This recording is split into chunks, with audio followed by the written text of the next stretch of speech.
यह कार्यक्रम आज जो आयोजित है, देख रहे हैं, जहां आयोजित है वह ऐसे व्यक्ति का निवास स्थल है जो साहित्य के लिए समर्पित व्यक्ति है।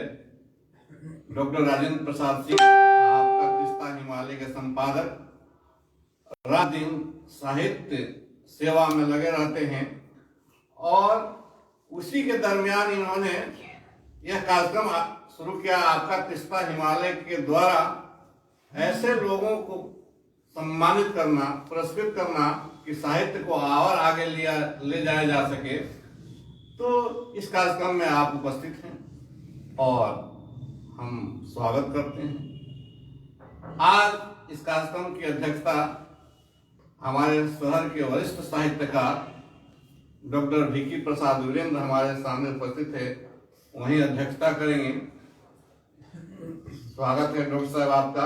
और आप जो हैं आज के अध्यक्ष के रूप में यहाँ मौजूद हैं और सबसे खुशी की बात है कि ऐसे व्यक्ति आज अध्यक्षता कर रहे हैं जिसको सम्मानित किया जा रहा है, उनके मित्र हैं और जो इस तिस्ता हिमालय साहित्य सृजन के आयोजक हैं, उनके गुरु भी रह चुके हैं।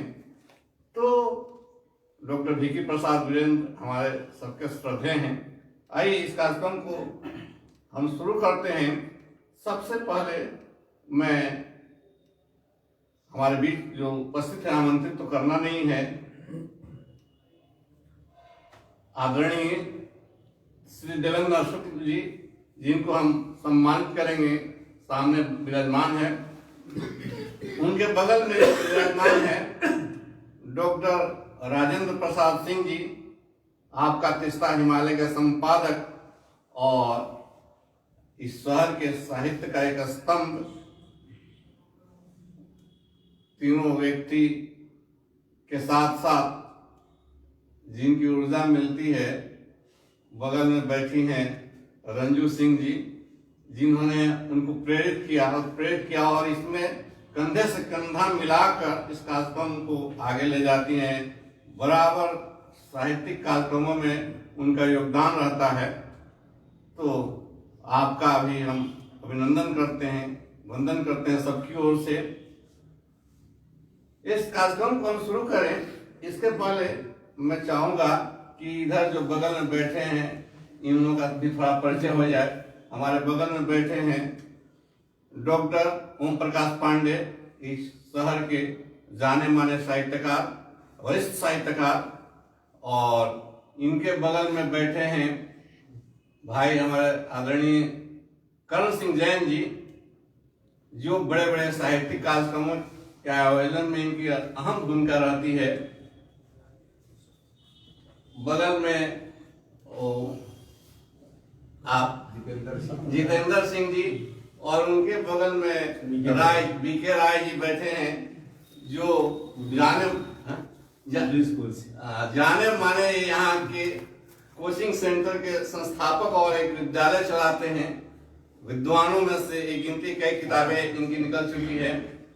और बगल में आप विकास पांडे, उनके बगल में बैठे हैं, उनके बगल में काजल, और जो मुस्कुरा रहे हैं हमारे सामने बैठे बैठे रंजू सिंह के बगल में बैठे हैं।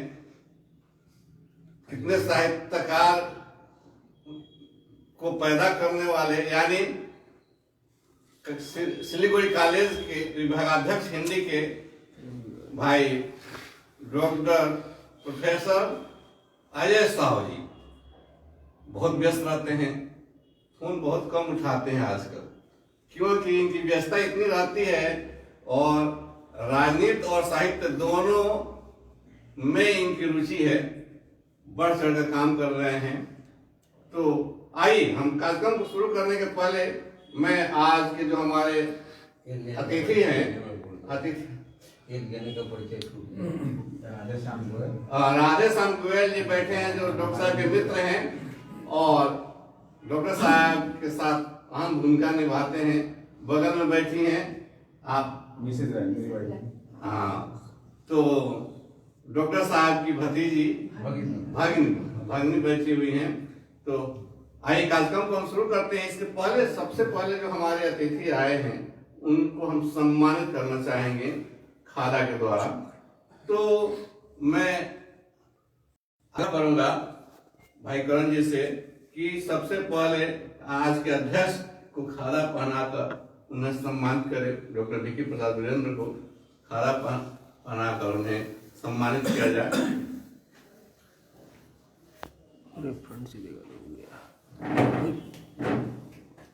और आकिब जी, क्योंकि और आज के जो मुख्य हमारे हैं आदरणीय श्री देवेंद्र शुक्ल जी, खादा द्वारा सम्मानित किया जा रहा है उन्हें। और आपका पिस्ता के संपादक जो हमारे सम्माननीय भी हैं, शहर के वरिष्ठ साहित्यकार भी हैं, उनको सम्मानित किया जा रहा है खादा के द्वारा। प्रोफेसर अजय साहब और यह सम्मान में डॉक्टर मुन्ना प्रसाद को जो है प्रदान कर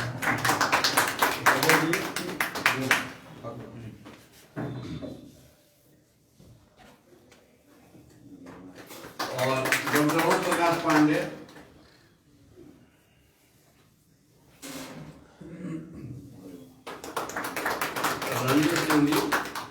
रंजू सिंह को छोड़ दीजिए, राय भी बैठे हैं। अरे नहीं, मेरे को मैं इतने दोनों का इतने विशिष्ट लोगों के बीच में उनका भी हो, अरे उनका भी हो, अरे और मैं अपनी ओर से भाई करण सिंह जैन जी को बिल्कुल आप सम्मान अपने आप मैं बराबरी सुनता रहता हूँ कविता। अरे बहुत धन्यवाद। तो जैसे कि साहित्यिक कार्यक्रमों में अक्सर हमारी परंपरा है सरस्वती वंदना की, और हमारे भी सरस्वती वंदना करने के लिए एक साहित्यकार उपस्थित है भाई करण सिंह जी। मैं निवेदन करूंगा कि इस कार्यक्रम के आरंभ में आप सरस्वती वंदना गाकर इसको आरंभ करें। भाई करण सिंह जी। माँ सरस्वती से कामना करता हूँ कि आज का जो कार्यक्रम है वो पूरी तरह से सफल प्रस्तुत है। सरस्वती वंदना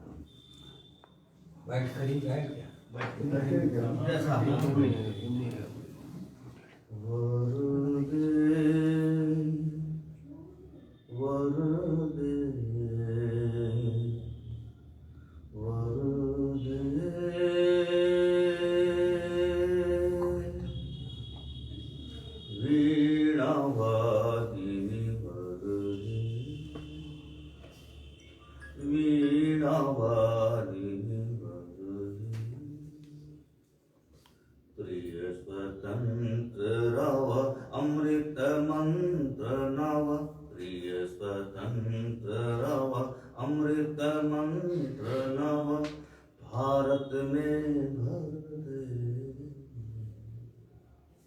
वीणा वादिनी वीणा वादिनी काटे अंधुर के बंधन स्तर बहा जननी ज्योतिर्मय निर्झर कलुष भेद तम हर प्रकाश भर कलुष भेद तम हर प्रकाश भर जगमग जग कर दे वीणा वादिनी वर दे वीणा वादिनी वर दे नवपति नवलय ताल छंद नव नवल कंठ नव जलद मंद्र रव नव नभ के नव विहग वृंद को नव नभ के नव विहग वृंद को नव पर नव स्वर दे वीणा वादिनी वर दे वीणा वादिनी वर दे। धन्यवाद भाई करण सिंह जी। और कार्यक्रम को हम आगे बढ़ाते हुए जिन्हें आज सम्मानित किया जा रहा है, एक ऐसा यह व्यक्तित्व है श्री देवेंद्र शुक्ल जी, जिनको सम्मानित करना ही एक सम्मान है, अपने आप को सम्मानित महसूस करना है। ये ऐसे व्यक्ति हैं जो साहित्य का ही निर्माण नहीं करते हैं, साहित्यकारों का भी निर्माण करते हैं। यानी यहाँ के साहित्यकारों को उत्प्रेरित करने में इनकी अहम भूमिका रहती है। जो निष्क्रिय पड़ जाए उसको कैसे सक्रिय कर देना है, कैसे लिखने के लिए उत्प्रेरित कर देना है, यह इनकी अहम भूमिका इसमें रहती है।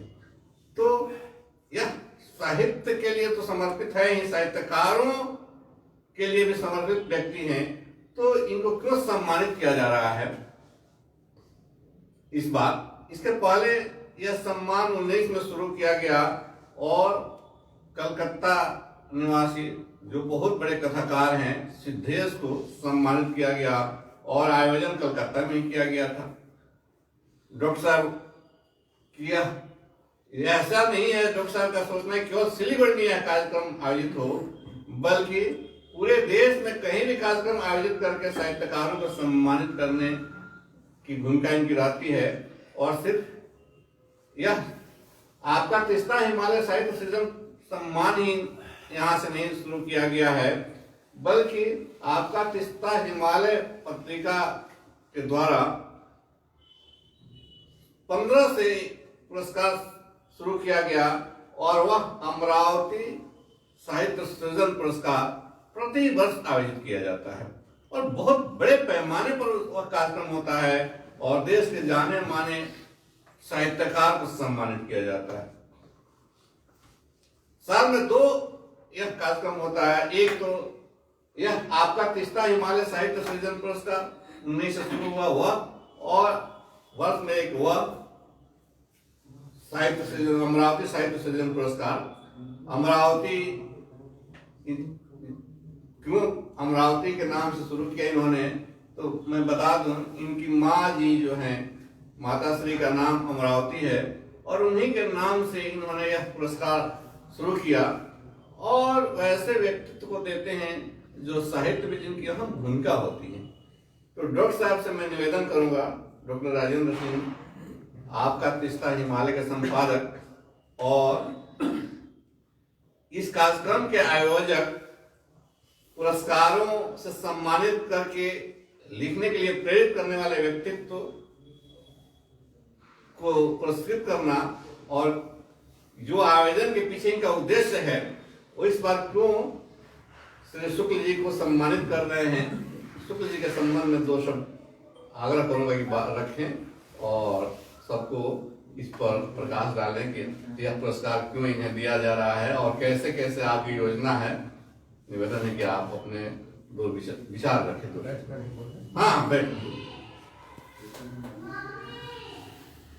आज के कार्यक्रम के सम्माननीय अध्यक्ष महोदय गुरुवर डॉक्टर विधि प्रसाद वीरेंद्र जी, अग्रज मार्गदर्शक बंधुवर श्री देवेंद्र नाथ शुक्ल जी, साथी डॉक्टर अजय जी, आदरणीय साहित्यकार कवि समीक्षक डॉक्टर ओम प्रकाश पांडे जी, अनुज करण सिंह जैन जो व्यंग के क्षेत्र में जो है अपनी पहचान बना चुके हैं, शिक्षाविद श्री बीके राय एवं अन्य साथी।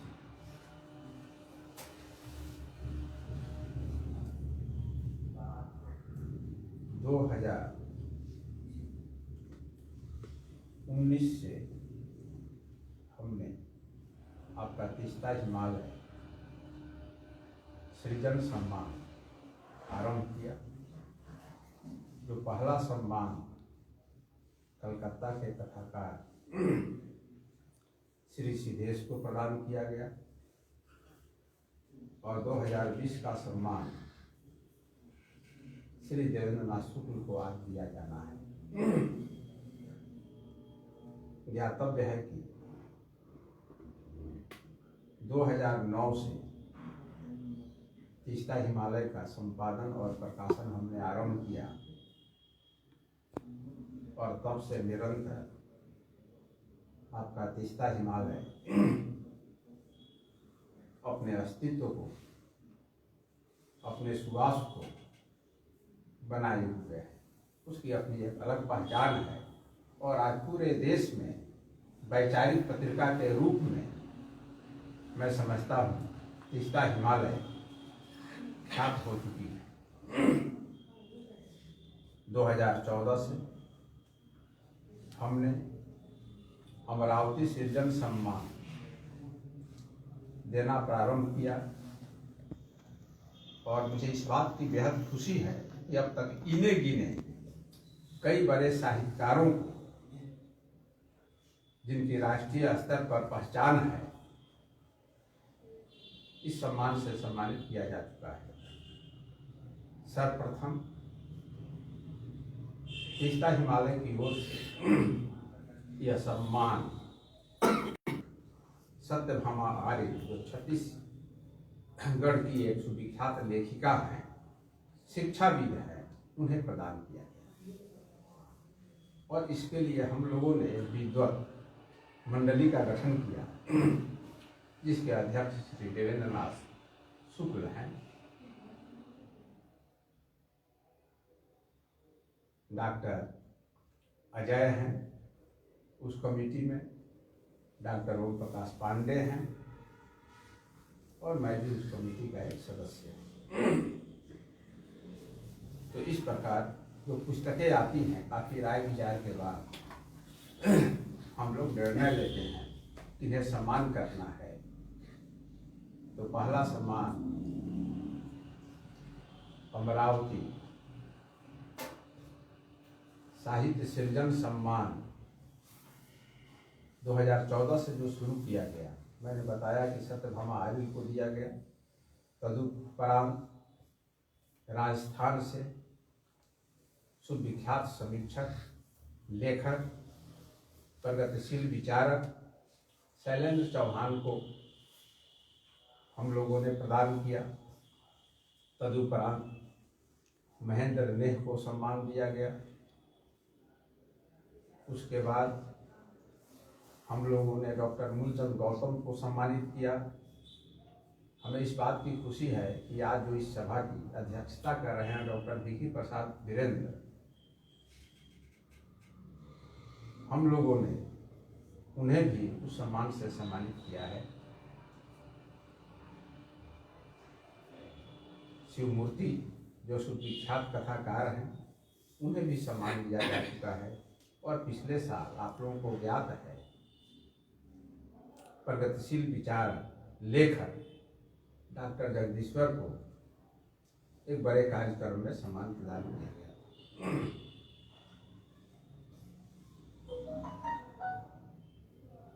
अमरावती सृजन साहित्य सम्मान देने का निर्णय हम लोगों ने 2019 में ही लिया और सर्वसम्मति से यह निर्णय लिया गया। यह सम्मान जो है 2020 का सम्मान, 2019 में हम लोगों ने निर्णय लिया था कि 2020 का सम्मान जो है श्री देवेंद्र नाथ शुक्ल को दिया जाएगा। लेकिन आप जानते हैं पूरे देश में कोरोना कहर के चलते एक अव्यवस्था उत्पन्न हो गई है। यही वजह रही कि हम लोगों ने इस कार्यक्रम को टालते हम लोगों ने टालते रहा और अभी जो है आज एक सीमित दायरे में इस कार्यक्रम को आज संपन्न किया जा रहा है, क्योंकि यह वर्ष का अंतिम पहर है। इसलिए जो है 2020 का सम्मान जो है श्री देवेंद्र नाथ जी को आज दिया जा रहा है। देवेंद्र नाथ जी पर बहुत सारे लोग हैं जो अपनी बात रखेंगे। किसी भी साहित्यकार का जब हम मूल्यांकन करते हैं, उस मूल्यांकन का आधार सिर्फ जो है उस साहित्यकार का सृजन कर्म ही नहीं होना चाहिए, व्यक्तित्व पर भी हम समझते हैं कि रोशनी माने डालना अत्यंत आवश्यक है। एक तो सृजन कर्म है और दूसरा व्यक्तित्व है। सृजन कर्म पर बोलने के लिए बहुत सारे लोग हैं। डॉक्टर विकी प्रसाद वीरेंद्र जी हैं, ओम प्रकाश पांडे हैं, प्रोफेसर अजय जी हैं, अन्य लोग हैं जो बोलेंगे।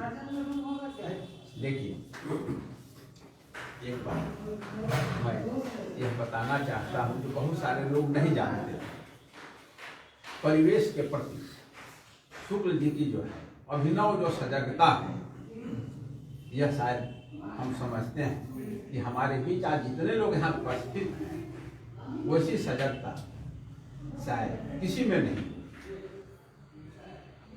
शुक्ल जी की जीवनचर्या है, सुबह उठने के बाद जब अपने घर के गेट से बाहर निकलते हैं तो हम समझते हैं कि लगभग 60-70 मीटर लंबा जो रोड है जिसका इस्तेमाल सिर्फ शुक्ल जी नहीं करते हैं, शुक्ल जी के परिवार परिजन नहीं करते हैं, बहुत सारे लोग करते हैं। उस रोड की सफाई करते हैं, एक एक पत्ता चुन करके उसे इकट्ठा करते हैं, झाड़ू लगाते हैं। तो यह व्यक्तित्व का एक पहलू है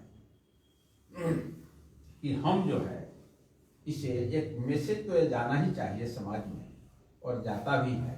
अब समाज कितना प्रभावित होता है नहीं, क्योंकि हम जिस समाज में रह रहे हैं वह कुंठित हो चुका है, लेकिन ये मैसेज तो जाना ही चाहिए कि हम अपने परिवेश को अगर स्वच्छ नहीं बनाते हैं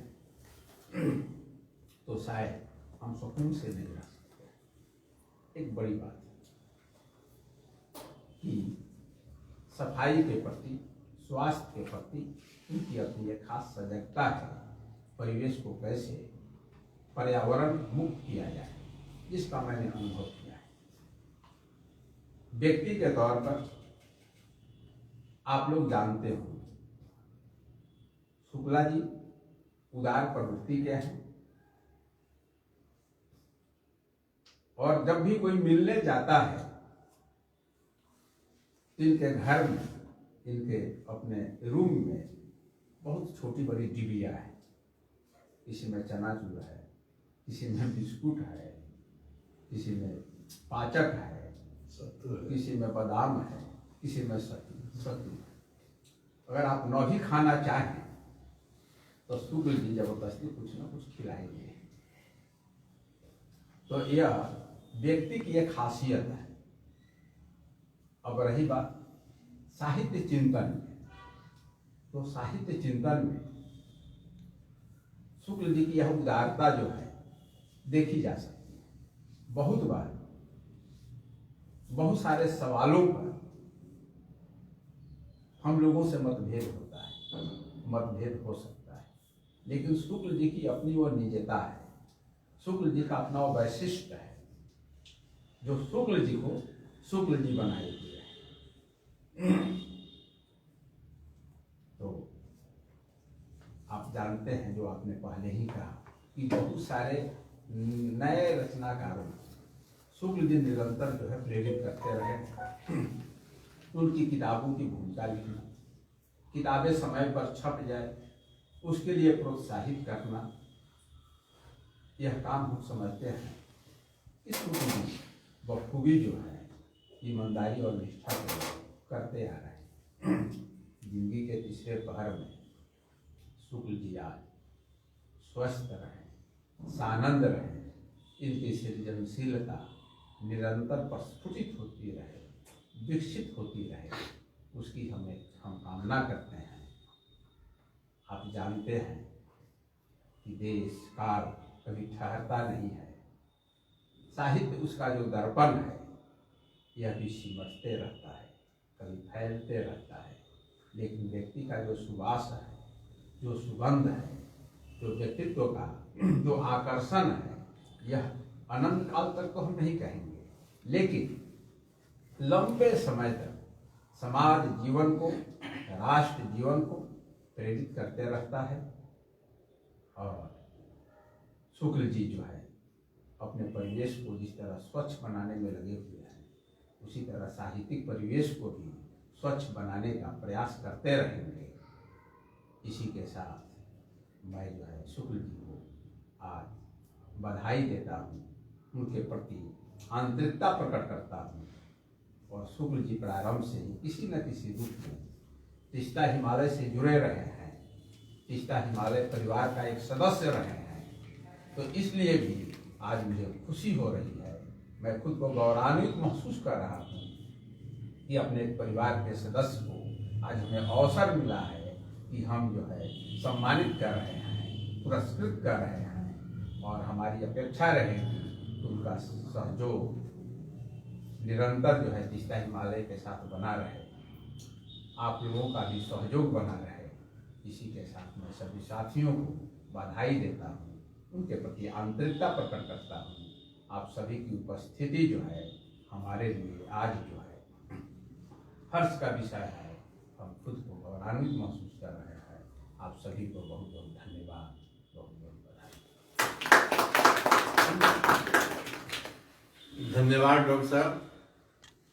हम अपने परिवार को ही सम्मानित करके सम्मानित अपने को महसूस कर रहे हैं। यानी शुक्ल जी कोई बाहर के नहीं है, तो घर के, सिलीगुड़ी के, लेकिन सिलीगुड़ी के साहित्यिक जगत में इनकी अहम भूमिका क्या है वह जो यहाँ है वह जरूर जानते हैं। जो सुसुप्त हो जाए उसके घर स्वयं दौड़ कर जाना बार बार और जगाना और लिखने के लिए प्रेरित करना। कोई नया साहित्यकार आ जाए उसकी त्रुटियों को सुधारते हुए उसे आगे की ओर ले जाना, इसमें अहम भूमिका रहती है। और आपका तीस्ता हिमालय से तो किसी न किसी रूप में जुड़े ही हुए हैं। निरंतर इनका प्रयास रहता है कि आपका तीस्ता हिमालय और बेहतर हो और बेहतर हो और आगे जाए। तो आइए हम मूल कार्यक्रम की ओर चले। क्यों न पहले जिसके लिए आयोजन यह है, कार्यक्रम आयोजित हुआ है, उसको सम्मानित करके तब हम आगे की ओर बढ़े। तो मैं सबसे पहले शुक्ल जी को शॉल के द्वारा, जैसे हमारे यहाँ प्रथा है, शॉल के द्वारा मैं आग्रह करूंगा कि सम्मानित किया जाए। और शॉल के द्वारा सम्मानित करने के लिए हमारे बीच जो साहित्यकार है डॉक्टर ओम प्रकाश पांडे, डॉक्टर साहब तो रहेंगे ही, डॉक्टर राजेंद्र सिंह की तो मुख्य भूमिका रहेगी, साथ में रहेंगे करण भाई, डॉक्टर ओम प्रकाश पांडे, जो अगल बगल में हमारे विकी बाबू जो हैं। तो यह सब इन्हें सम्मानित किया जाए, सब लोग मिलकर, यह सबकी ओर से सम्मान है। तो शॉल के द्वारा इन्हें सम्मानित किया जा रहा है। आइए अजय जी, आइए अजय जी, आइए। सर फ्रेम थोड़ा छोड़ दीजिए, कैमरा का फ्रेम थोड़ा छोड़ दीजिए, आइए थोड़ा। अरे कैसे हमारे होम मिनिस्टर का काम है, असली काम है। नहीं ये भी उनका काम है। आप इधर आ जाइए।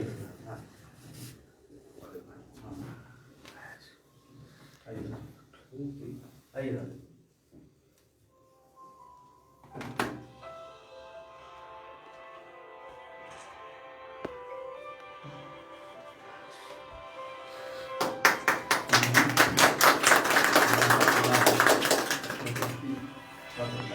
और इसके बाद जो प्रशस्ति पत्र है उसका पाठ करेगी रंजू सिंह जी।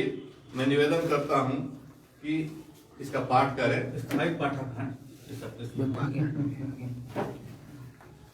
आपका तीस्ता हिमालय साहित्य सीजन सम्मान 2020 देवेंद्र नाथ सार्वभौम प्रतिभा के सुदृढ़ बौद्धिक तेजस्विता के प्रतीक प्रभा पुरुष सुपरिचित साहित्यकार उद्भट विद्वान सिलीगुड़ी साहित्य जगत के गौरव तथा साहित्य मर्मज्ञ आदरणीय देवेंद्र नाथ शुक्ल का जन्म 31 अक्टूबर 1947 में हुआ। आप बहुआयामी व्यक्तित्व तथा कृतित्व के धनी हैं। आप लगभग 5 दशकों से सृजनात्मक तथा आलोचनात्मक साहित्य में रचनारत हैं। शुक्ल जी के पांडित्य एवं विद्वता की छाया सर्वत्र इनके लेखन में दृष्टिगोचर होती है। अपने समाज, राष्ट्र, शिक्षा, साहित्य, सांस्कृतिक तथा राष्ट्रभाषा हिंदी की बौद्धिक प्रहरी की तरह खाद पानी देकर सिंचने का हरा भरा बनाए रखने का प्रयास किया है। इस शाश्वत सम्मान के अवसर पर हम आपके स्वस्थ, संपन्न तथा यश भरे शताधिक शरद वर्ष पूर्ण करने की हार्दिक कामना करते हैं। साथ ही आपको आपका तीस्ता हिमालय साहित्य सृजन सम्मान 2020 से सम्मानित तथा पुरस्कृत कर हम स्वयं गौरवान्वित महसूस करते हैं। रंजू सिंह, प्रकाशक, आपका तीस्ता हिमालय। डॉक्टर राजेंद्र प्रसाद सिंह, आपका तीस्ता हिमालय। तिथि 27/12/2020।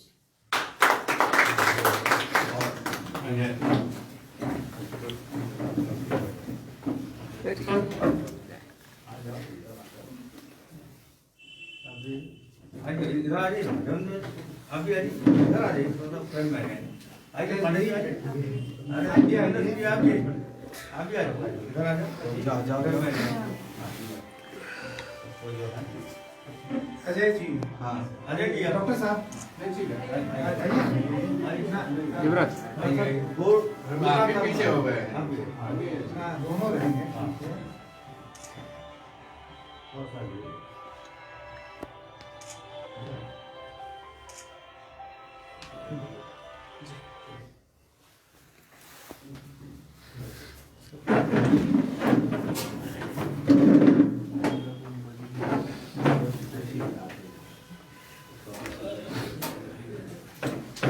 और सम्मान के रूप में अभी थोड़ा बाहर है।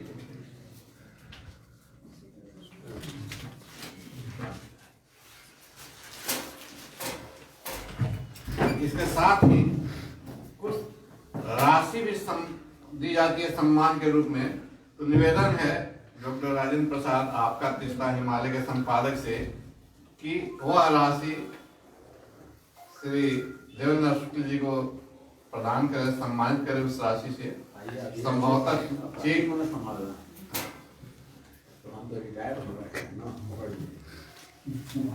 ऐसे नहीं था?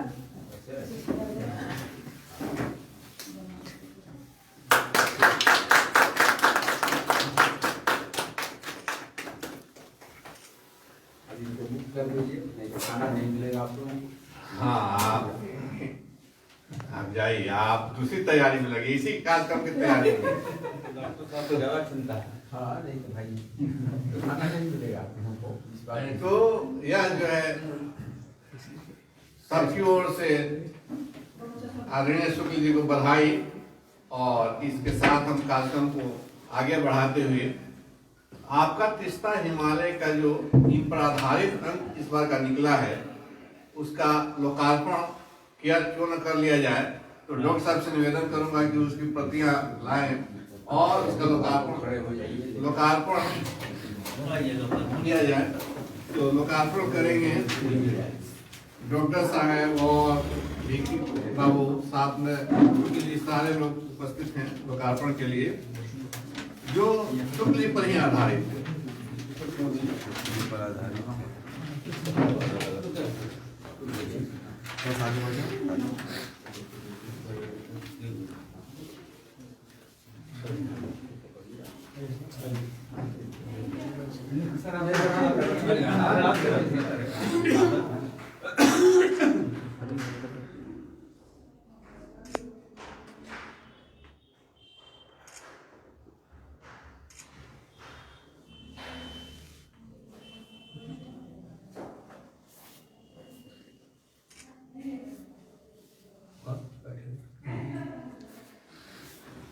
पत्रिका की प्रतीक्षा करता है, डॉक्टर साहब की पत्रिका की प्रतीक्षा करता है कि नहीं आप यह आपका तीस्ता हिमालय जो इस बार का अंक है वह केंद्रित है, जिन्हें सम्मानित किया जा रहा है श्री देवेंद्र नाथ शुक्ल जी पर।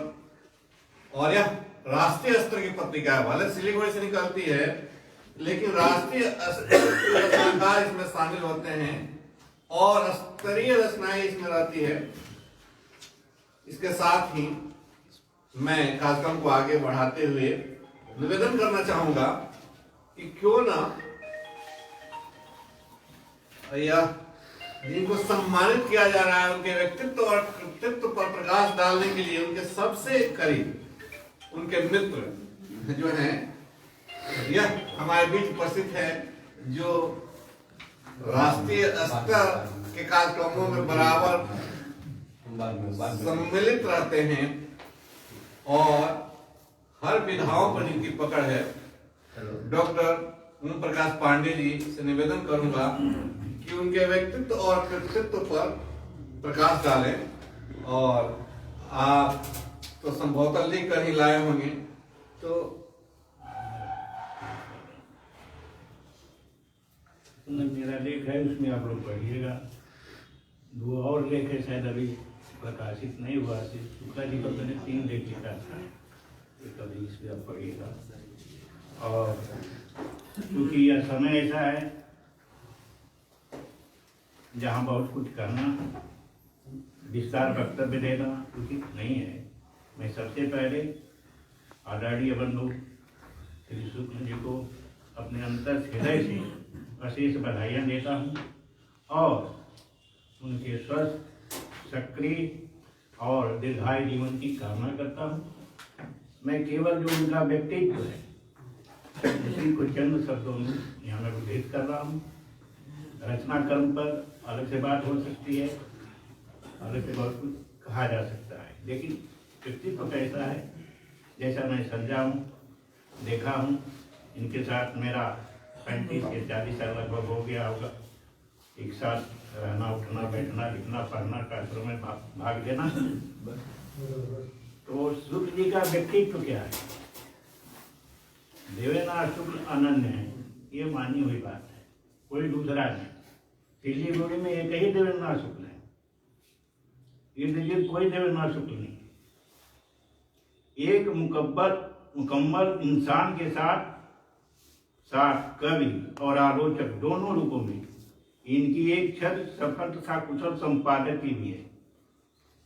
कृत संकल्पी हैं, शिव संकल्पों के पथचर हैं, शिष्यता की मूर्ति हैं, आचार्य प्रवर हैं, सुशील सुहृदय, ज्योतिषिखाबाही व्यक्तित्व, साहित्य साधक, हिंदी प्रेमी, हिंदी सेवी, संपादक, समीक्षक, चिंतक, शब्द साधक, कर्म आराधक, भारतीयता के आदर्श पर्याय, कर्मठ व्यक्तित्व, शिक्षा साहित्य की प्रतिरूप, हिंदी साहित्य के मर्मज्ञ, साहित्य मनीषी, संस्कार संपन्न तथा शील सौंदर्य के प्रतिमान, परम सहयोगी, मार्गदर्शक, हर दिल के नगमों के साथ, साहित्य संस्कृति के सिद्ध पुरुष, ज्ञान तथा स्नेह की शीतल छांव, मद मुस्कान युक्त सुंदर सुधारोष, सदविचार युक्त सुंदर मन, निर्मल बुद्धि, व्यक्तिवान विद्वानों का साहचर्य, मनोयोगपूर्ण अद्भुत अध्यापन, भव्य भावना भूषित हृदय, विविध विषयों का अध्ययन, प्रखर समालोचक, स्वाभिमानी, पुरातन अधुनातन का सम्यक सुपाचन, विनोदपूर्ण सहजीवन, प्रतिष्ठित लेखक। यह आदरणीय वरिष्ठ साहित्यकार श्री देवेंद्र शुक्ल जी के इस विराट व्यक्तित्व का यह संक्षिप्त परिचय है। इतना ही कह करके पुनः उनको बधाई देते हुए मैं अपनी बात समाप्त कर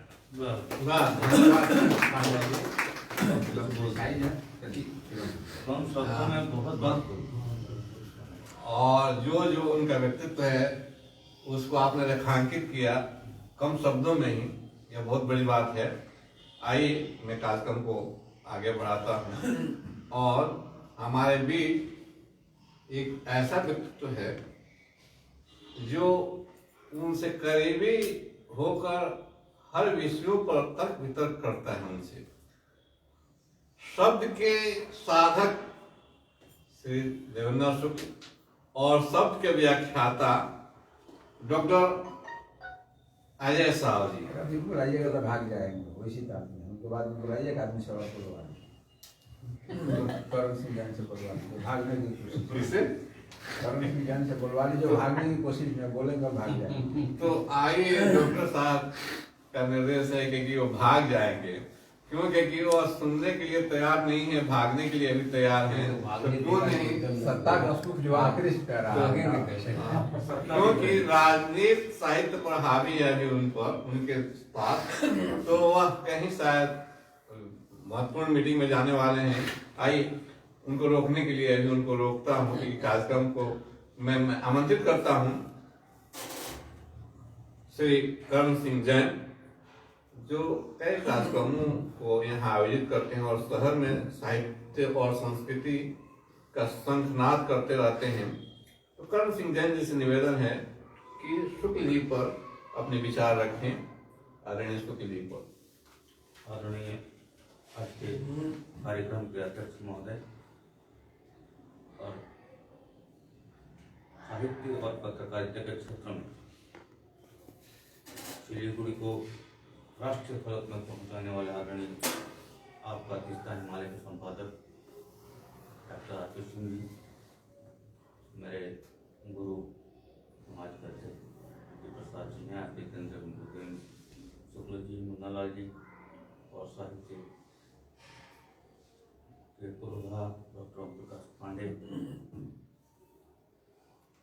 हमारे बीच उपस्थित हिंदी विभागाध्यक्ष श्री अजय साहू जी, दीपक जी एवं तमाम दीपेंद्र सिंह जी, राय जी और सभी प्रतिष्ठित व्यक्तित्व। आज मुझे बहुत सुकून भी मिल रहा है और बहुत अच्छा लग रहा है।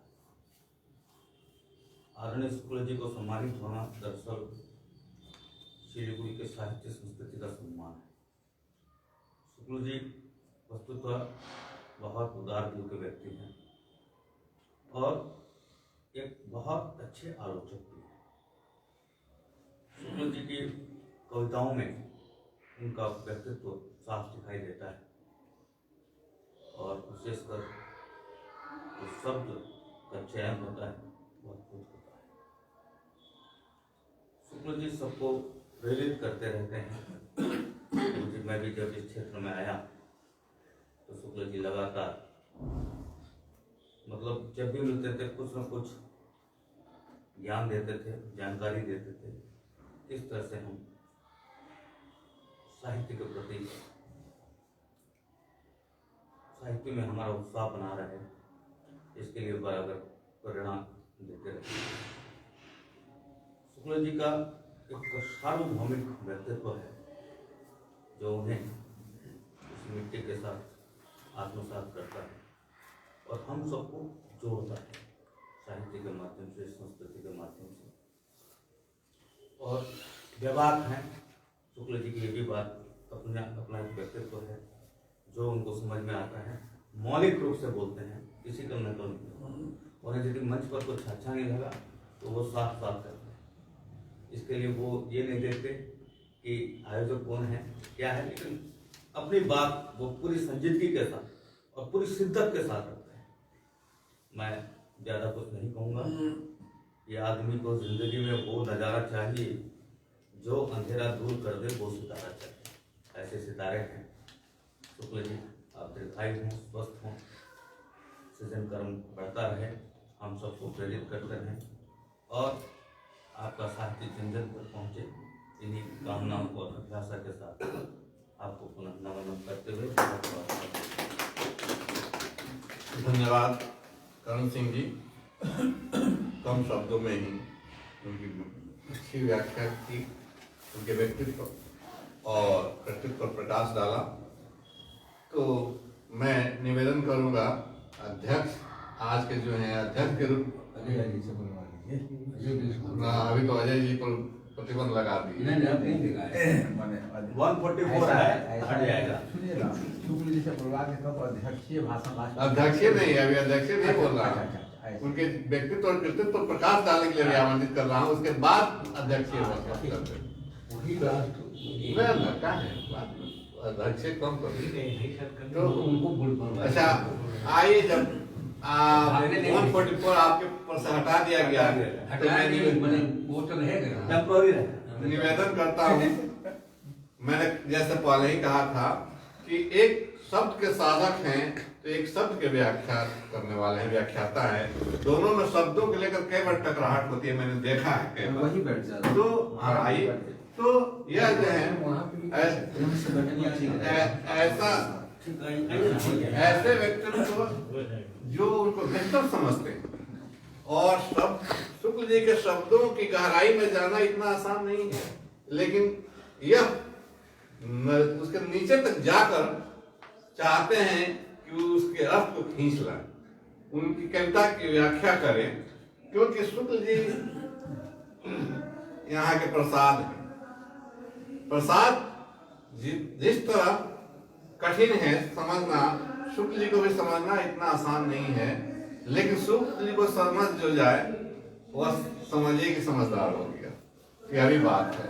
क्योंकि शुक्ल जी शब्दों के मर्म को समझते हैं और उन शब्दों का ऐसे शब्दों का इस्तेमाल करते हैं जो स्वयं एक कविता है, शब्द ही कविता है। तो इस पर मैं प्रकाश डालने के लिए मैं सिलीगुड़ी कॉलेज के हिंदी विभाग के विभागाध्यक्ष डॉक्टर अजय साव जी से निवेदन करता हूं कि उन पर प्रकाश डालें, और बेहतरीन प्रकाश डालेंगे। मुझे उम्मीद है कि आप तो इनको छोड़िएगा नहीं, बढ़िया से इनको व्याख्या कीजिएगा, तो व्याख्या करें। वो आप चढ़ा रहे हैं, उसका तो सारा काम कर वो आपने कर दिया। सदैव देवनाथ शुक्ल जी को बहुत बहुत बधाई। और दूसरी और बहुत प्रसन्नता की बात है कि शुक्ल जी के सम्मान में मुन्ना जी ने संचालन करते हुए जो मेरा परिचय दिया, मुझे लगता है शुक्ल जी से अधिक सम्मान उन्होंने मुझे दे दिया है। फिलहाल कुछ भी कहने के पहले मैं आप सबों से कुछ समय ज्यादा चाहूंगा, इसलिए कि सम्मान में कहते समय या किसी रचना की समीक्षा करते समय वक्ता के लिए, आलोचक के लिए संकट का समय तो है ही, लेकिन उसके साथ साथ चूंकि दो मामले आते हैं, दो संदर्भ हैं, इसलिए मेरे सामने तीन शब्द आते हैं। एक है ईमानदारी, दूसरा शब्द है समझदारी, और तीसरा शब्द है होशियारी। मेरे लिए दिक्कत यह है कि शुक्ल जी के सम्मान में मैं होशियारी को अपनाऊं, जो अक्सर अपनाया जाता है, या समझदारी को, या ईमानदारी को। होशियारी तो हर जगह हाजिर आपकी रहेगी, लेकिन मैं समझता हूं कि यदि ईमानदारी बनी रही तो कुछ काम की बात निकल आ पाएगी, और इस ईमानदारी में गाहे बगाहे बहुत सारी चीजें आपस में टकरा जाती हैं। पहली बात तो यह कि बहुत दिनों से मैं शुक्ल जी की रचनाओं को नहीं पढ़ पा रहा हूं, ईमानदारी से मैं स्वीकार कर रहा हूं, लेकिन फेसबुक पे जो उनकी सूक्तियां आती रहती हैं मैं पढ़ करता हूं। दूसरी बात कि शुक्ल जी को लेकर एक सिलीगुड़ी में जो लेखकीय वातावरण बना हुआ है, उससे मैं रोज प्रतिक्षण जुड़ा हुआ रहता हूं। तो पहला सवाल यह जन्म लेता है कि एक रचनाकार, चाहे वो आलोचक हो, कवि हो, सूक्तिकार हो, चाहे जिस रूप में हो, उनके मूल्यांकन के लिए हम कौन सी कसौटी अपनाएं। एक वस्तुतः साहित्यकार या लेखन का जो उद्देश्य होता है वह, या साहित्यकार जो प्रयोजन तय करता है अपनी नजर से, वह हम किसे महत्व दें। अभी अभी बात हुई, डॉक्टर साहब ने कहा कि उनकी निजता विशिष्टता है। जब निजता विशिष्टता है तो उस निजता को हम किसी भी तरह से आलोचना का विषय, लेखकीय कटु आलोचना का विषय हम कैसे बना सकते हैं? यह संभव नहीं है। यदि निजता विशेषता है तो, और मैं व्यक्तिगत रूप से, मैंने पहले ही कहा कि समझदारी और होशियारी से पीछे आकर ईमानदारी पूर्वक कहना चाहूंगा कि हर लेखक की अपनी एक निजता होती है और उसे वह सुरक्षित रखना चाहता है हर कीमत पर। अब यह अलग बात है कि उसके लिए बहुत कुछ कीमत चुकानी पड़ती है। एक लेख से गुजर रहा था, कई व्यक्तित्व को लेकर जो अंतर्विरोध, यानी कि शुक्ल जी के लेखकीय आभा को लेकर, लेखकीय व्यक्तित्व को लेकर जो एक अंतर्विरोध सामने आता है, उस पर मैं जरूर टिप्पणी करना चाहूंगा आज। यदि एक ओर कहा जाए कि उनकी काव्य भाषा में जलेबियां हैं, बिजलियां नहीं है, क्या शुक्ल जी की काव्य भाषा में जलेबियां हैं, बिजलियां नहीं है, और दूसरी ओर वही आलोचक यह कहे कि भूमंडलीकरण के दौर में भाषा का संस्कार शुक्ल जी करते हैं। तो ऐसी स्थिति में एक साधारण पाठक के लिए एक उलझन वाली स्थिति आती है। अब सवाल है कि कहां जलेबियां, लेख से आप बोल रहे हैं उसको भी स्पष्ट कीजिए। नहीं ठीक है, वो बात की बात है, बोलने दीजिए। हाँ, मैं अपनी ईमानदारी से अपनी समझ से बोल रहा हूं। तो अब यह एक दो तरह की बातें आती हैं और अब मैं अपने अनुभव से जुड़ रहा हूं। यदि शुक्ल जी के काव्य संग्रह को उठाया जाए तो मुश्किल से मैं समझता हूं 15 से 20 शब्द, मुश्किल से 15 से 20 शब्द ऐसे हैं जिनकी व्याख्या यदि तलाशी जाए तो उपलब्ध है। यदि उन व्याख्याओं को हम समझ लें तो मुझे नहीं लगता है कि वहां जलेबियां नजर आएंगी, मुझे नहीं लगता। दूसरी बात, और लोगों को उलझा रहा था और स्पष्ट करते हुए बोलिए। आप भी कहीं जलेबी तो नहीं बना रहे? जलेबी और बिजली नमक नहीं चाहिए, साफ साफ बोलिए। बात इतनी सी है कि कुछ शब्द के प्रति शुक्ल जी का एक लगाव कह ले, मोह कह ले, वो है जिनका इस्तेमाल वे बार बार करते हैं। और जब एक रचनाकार एक शब्द का बार बार इस्तेमाल करे तो जाहिर सी बात है कि उसके प्रति पाठकों को भी गंभीर होने की जरूरत है। दूसरी बात एक यह आती है कि आम लोगों की समझ से परे एक व्यक्तित्व की, लेखकीय व्यक्तित्व की बात आती है। तो मैं पूरी ईमानदारी से स्वीकार करता हूं, ये कविताएं आम लोगों के लिए है नहीं, विद्वत जन के लिए है, विद्वत मंडली के लिए। इसलिए विद्वत मंडली की के स्तर पर यदि इनका पाठ किया जाए तो मैं समझता हूं एक ओर विज्ञान तो दूसरी ओर मिथक। मिथक का विज्ञान से कैसा संबंध है, विज्ञान से मिथक का कैसा, ये दो छोर बनते हैं। इन दोनों छोरों को यदि हम अपने अध्ययन का विषय बनाएं तो अवश्य ही इनकी कविता की गरिमा हम महसूस कर पाएंगे।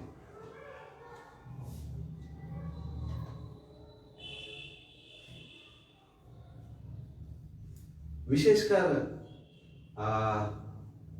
इनकी आज जो सूक्तियां हैं फेसबुक में, एक कोरोना काल में हर लेखक को एक नया व्यक्तित्व मिला है फेसबुक के माध्यम से। सूक्तियों में एक बात आती है जिसका स्पष्टीकरण अधिक से अधिक शुक्ल जी ही कर सकते हैं कि उसने कहा था।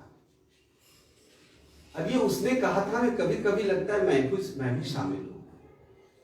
कई ऐसी बातें आती हैं तो लगता है मैंने कभी इस तरह की बातें रखी थी। इसका मतलब है कि मैं एक सिर्फ संकेत में रखना चाह रहा हूं। यदि उसे पढ़ा जाए तो जरूरी नहीं कि सारी बातें किसी एक ने कही है, लेकिन उसने कहा था में कहीं बाहर का कोई नहीं है, हमारे बीच का ही है। हम उनके विचारों से सहमत हों या ना हों, लेकिन इस कोरोना काल में उनकी सक्रियता, भले ही हमसे वैचारिक रूप से सहमति बने या ना बने, लेकिन उसने कहा था या उसने कहा है, इस तरह करके एक इंगित शुक्ल जी के शब्दों में मैं कह रहा हूं, यानी इशारा करते चलते हैं। ये अलग बात है कि हम उन सूक्तियों से कितना जुड़ेंगे, लेकिन उसने कहा था पर मामला जब अटकता है तो हमारे कई साथी अटकलें लगाते हैं और बहुत ही सतही एक कमेंट भी कर दिया करते हैं, जिससे मेरी सहमति बनती नहीं है, क्योंकि उसने कहा था मैं हम ही सभी शामिल हैं कहीं ना कहीं। इसलिए आज ईमानदारी पूर्वक मैं कहूंगा कि मैं पढ़ता हूं जब सूक्तियों को, तो उसमें मैं भी कहीं दिखता हूं, कहीं डॉक्टर साहब भी दिखते हैं, कहीं मुन्ना लाल प्रसाद जी भी दिखते हैं। इसलिए उसने कहा था कोई पहेली नहीं है, बल्कि हम ही लोगों के बीच से है।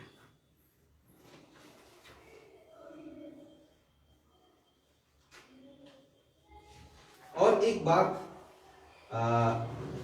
जो आती है सामने कि जब हम किसी कवि व्यक्तित्व की आलोचना करते हैं तो जाहिर सी बात है कि हम आलोचना के भीतर कहीं ना कहीं एक उम्मीद पाल रहे होते हैं, कुछ अपेक्षा होती है। एक और अथाह अनगिनत असंख्य विशेषणों से विभूषित किया जाना भी किन्हीं अपेक्षा के तहत है, और दूसरी तरफ आलोचना भी अपेक्षा के तहत है। जब यह बात आती है बार बार, यह कोई नई बात नहीं है, बार बार जब बात आती है कि हमारी सामान्य क्या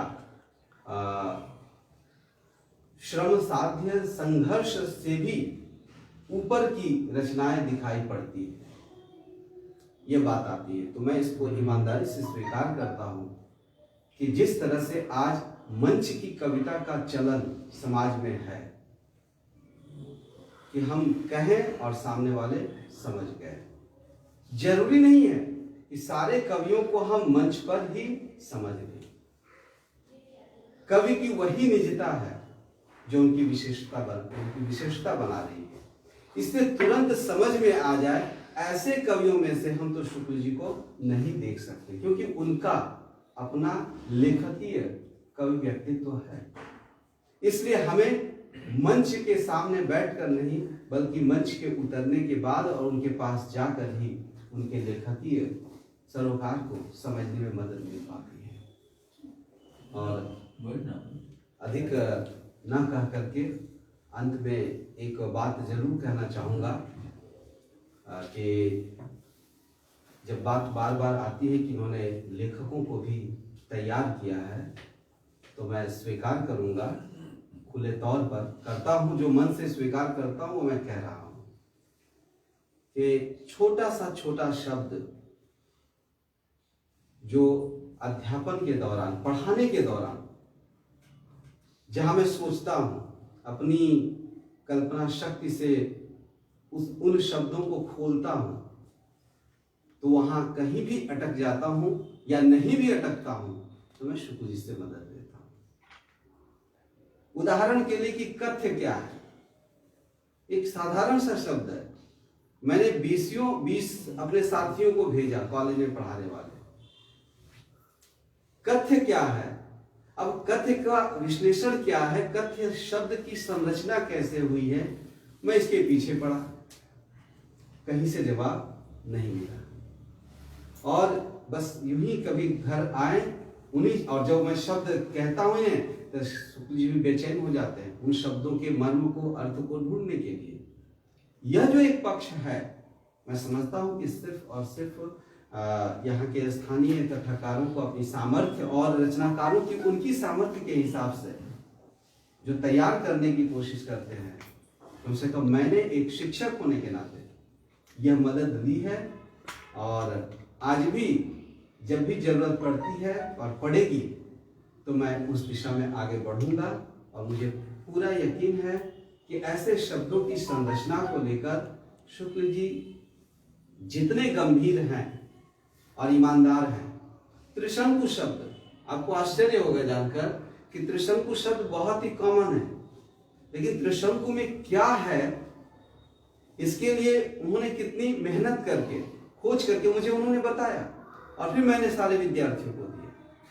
तो यह जो तालमेल एक शिक्षक का साहित्यकार से होना कितना जरूरी है हमारे समाज में, सारे साहित्यकारों के साथ संभव नहीं हो सकता है। वो व्यक्तिगत संबंध के ऊपर भी बहुत कुछ निर्भर करता है।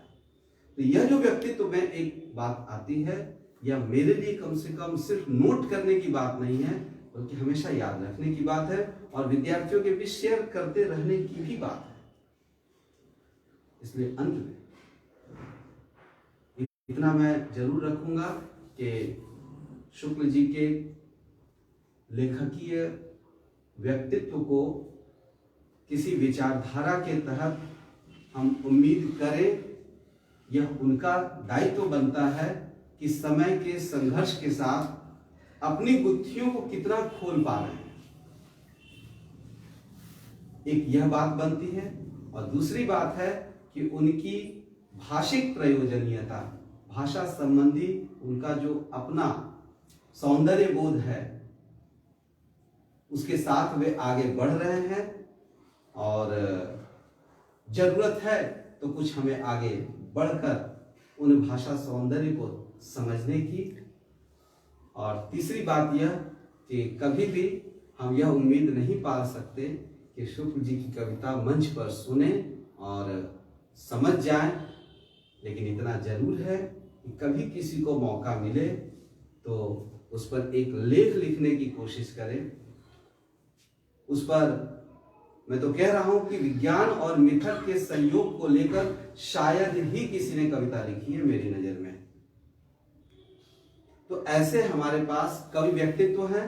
इस कवि व्यक्तित्व के जो सतही पक्ष है, जहां हमारी संगति नहीं बैठ पाती है, उसके भीतर यदि प्रवेश करें तो सिलीगुड़ी को एक बहुत बड़ा कवि व्यक्तित्व प्राप्त हम महसूस करेंगे। धन्यवाद।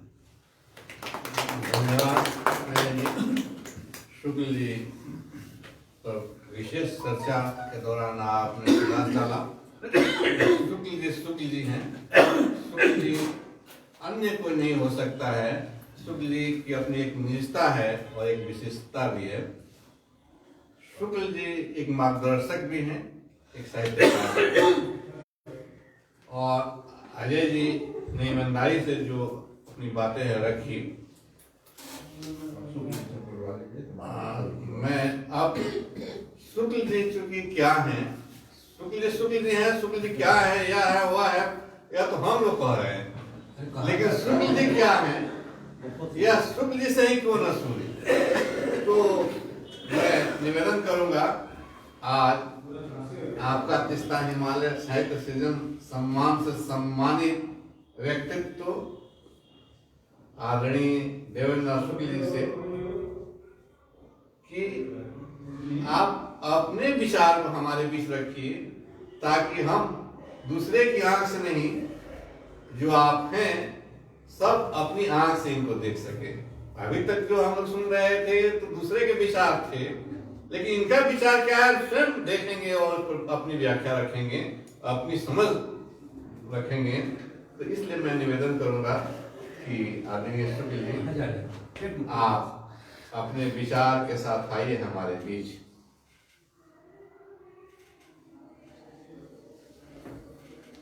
बैठकर ही बोले।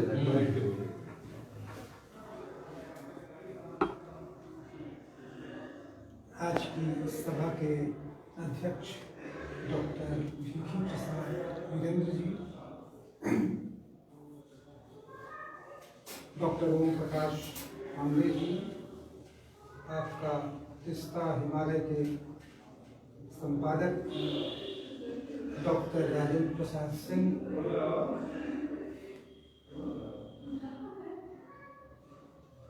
प्रोफेसर डॉक्टर अजय कुमार साव जी,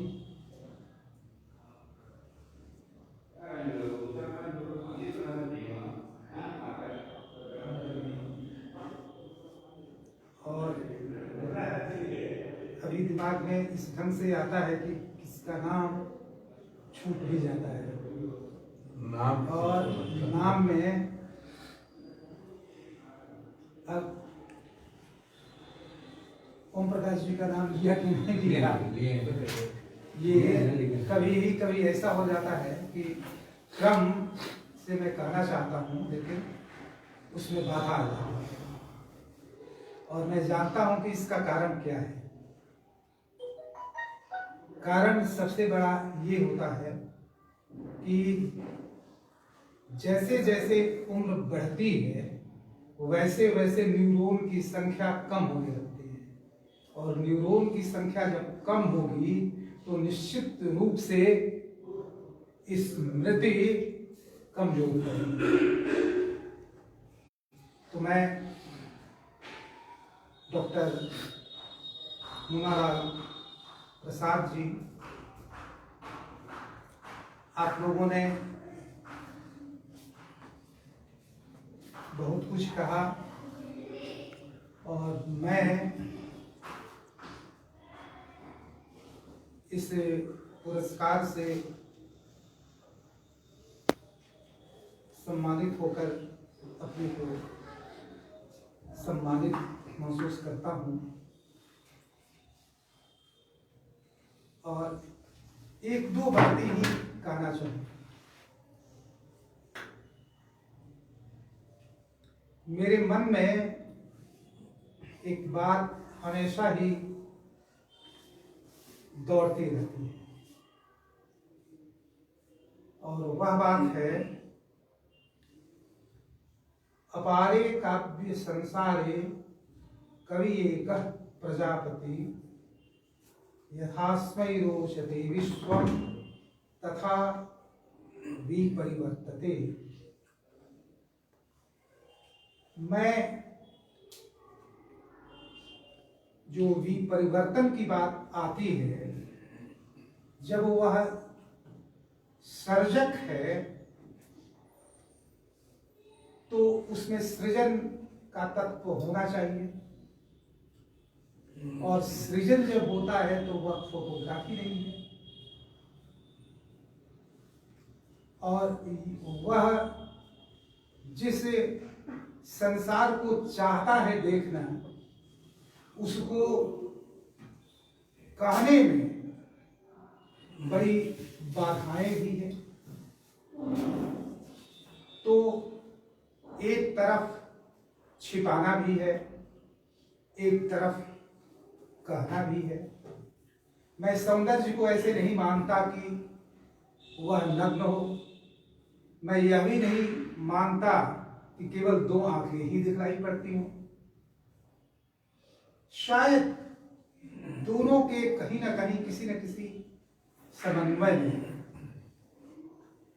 और विपरिवर्तन अगर है तो विपरिवर्तन में हम कैसा सोचते हैं, यह दूसरे से प्रभाव लेकर के हम अपने आप बना करके कैसे रखेंगे। ये जितने अक्षर हैं, अक्षर तो हमारे नहीं हैं, ये शब्द हैं तो ये शब्द भी अधिकांशतः हमारे हैं ही नहीं। तो है क्या? समग्रता कहें तो हो सकता है कि 1000 लाख में एक आध शब्द आदमी बना देता हो, लेकिन बनाता भी अगर है तो कहाँ बनाता है? शब्द युग में बनाता है। तो शब्द तो हैं, लेकिन एक नया अर्थ एक रचनाकार ही दे सकता है, एक चिंतक ही दे सकता है, एक कार्य में तल्लीन व्यक्ति ही दे सकता है। तो कुछ शब्दों के प्रति विशेष आग्रह जरूर मेरा है और एक नया अर्थ दे सकता है रचनाकार। अगर नहीं दिया रहता तो शब्दकोश में जो विभिन्न 1, 2, 3, 4 ऐसे लिखिएगा, तो एक जो है वह एक अलग काल विशेष का है दो है वह किसी अन्य काल विशेष का, एक ही बार में एक अर्थ आता है और विभिन्न अर्थ जब आते हैं तो वह एक लंबा अंतराल है, और वह उस लंबे अंतराल के भीतर से जो रचनाकार है वही गुजरे हैं। उन्होंने ही प्रयोग के द्वारा एक नया अर्थ दिया है, और ये मैं नहीं कर रहा। मैं देखता हूं शिवराम वामन आपटे का शब्दकोश संस्कृत का है, उसमें वह विभिन्न अर्थ जो दिखलाते हैं तो प्रयोग के द्वारा दिखलाते हैं कि देखिए भर्तृहरि ने क्या कहा, वाल्मीकि ने किस अर्थ में यहाँ प्रयोग किया है, कालिदास ने कैसे किया है, तो उधर मेरा ध्यान जाता है। और इसीलिए एक दो बार चर्चा हुई है जो शब्दों को लेकर के अजय जी के साथ में, कि शब्द में नयापन कैसे है। मैं केवल वहां विश्वास नहीं करता हूं कि केवल साहित्य समाज का दर्पण है। मैं इस तथ्य से के अतिरिक्त भी मानता हूं। अगर दर्पण है तो फिर अपारे काव्य संसारे कवि एक प्रजापति यथास्मै रोचते विश्वम तथा विपरिवर्तते, तो वह विपरिवर्तन लाएगा। अगर केवल जो दिखता है वही अगर वह देखता है तो फिर सृजन कहाँ होगा? दृष्टा तो वह है, सृष्टा तो वह नहीं हुआ। इसलिए देखने की जो बात है वह देखने से परे कहीं ले जाती है। जहां कहा कवयः क्रांत दर्शन, वह क्रांति दर्शिता कहाँ है? अगर केवल वही दिखाई पड़ता जो दिखाई पड़ता है तो ये एक आध बातें रही जो मुझे दिमाग में आती हैं। फिर उसने कहा था कि एक बात उठाई है अजय जी ने, तो निश्चित रूप से कहा जा सकता है, कई मेरे मित्र हैं जो बार बार इसको लेकर के चर्चा में उतरते हैं और आलोचना करते हैं। किसी ने कहा कि यह उसने जो है मेल है कि जीवन है, तो आप कहीं भी उसको उतार करके देखिएगा, कहीं से आपको पता नहीं चलेगा कि वह उसका लिंग क्या है, वह स्त्रीलिंग है कि पुल्लिंग है। मैं इसमें ध्यान से रखता हूं कि कहीं विचलन इसमें न हो कि पता चले कि वह कौन है। जिन लोगों ने उसको देखने की कोशिश की होगी, अजय जी देखते हैं, और उनका जो एक अनुशीलन है वह सही है। वह एक ही व्यक्ति नहीं है और वह एक ही तरह की समस्याओं से नहीं जूझ रहा है। उसने कहा था इसके द्वारा यह शिल्प एक जरूर है और इसमें विचार अगर कहीं है तो विचार तो तैरते रहते हैं। उन्हीं विचारों को कहीं ना कहीं से वह किसी का विचार हो सकता है, समाज के विभिन्न स्तरों पर। और